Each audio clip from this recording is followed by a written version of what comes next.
So students, after physical classification, our next topic is chemical classification.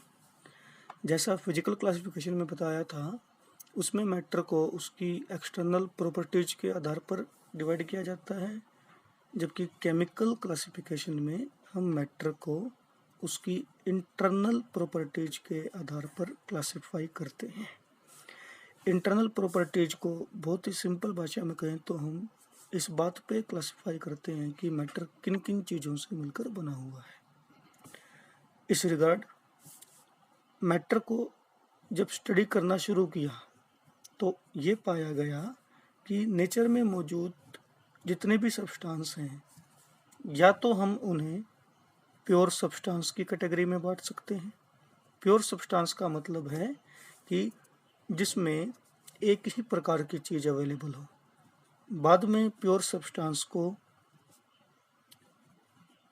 Elements और compounds के रूप में classify किया गया,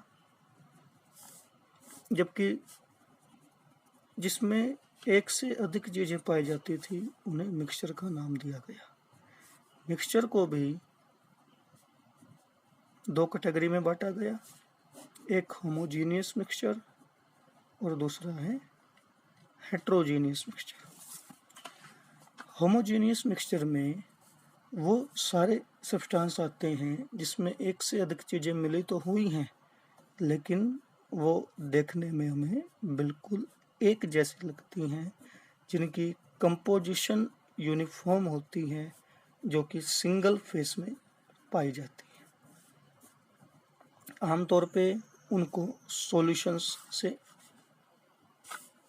बोला जाता है। हेट्रोजीनियस मिक्सचर्स में हमारे पास दो कैटेगरी थी आगे। एक तो था कोलाइड्स, जिसके पार्टिकल्स लंबे समय तक रखने पर भी अलग अलग नहीं होते, सेटल नहीं होते। और दूसरा था सस्पेंशंस, जिसमें हमें दो चीज़ें घुली हुई साफ साफ दिखाई भी देती हैं और थोड़े समय में रखने के बाद उसके पार्टिकल्स नीचे बैठ भी जाते हैं।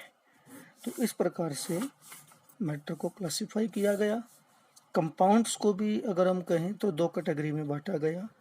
एक तो वो कंपाउंड्स जो लिविंग बीइंग से मिलते हैं, उन्हें ऑर्गेनिक कंपाउंड्स कहा गया, और दूसरे वो कंपाउंड जो नॉन लिविंग बीइंग से मिलते हैं, उन्हें इनऑर्गेनिक कंपाउंड्स कहा गया। एलिमेंट्स को जब स्टडी किया गया तो उन्हें भी मुख्य रूप से तीन कैटेगरी में बांटा गया। एक मेटल्स जैसे सोडियम, पोटाशियम एटसेट्रा। दूसरे नॉन मेटल्स जैसे कार्बन, नाइट्रोजन, ऑक्सीजन एटसेट्रा। और तीसरे थे वो एलिमेंट्स जिनमें मेटल्स और नॉन मेटल्स दोनों की ही कुछ प्रॉपर्टीज देखने को पाई जाती हैं, मेटलॉइड्स, गैलियम, आर्सेनिक एटसेट्रा। तो इस प्रकार से ये जो क्लासिफिकेशन था, इसे मैटर का केमिकल क्लासिफिकेशन कहा गया।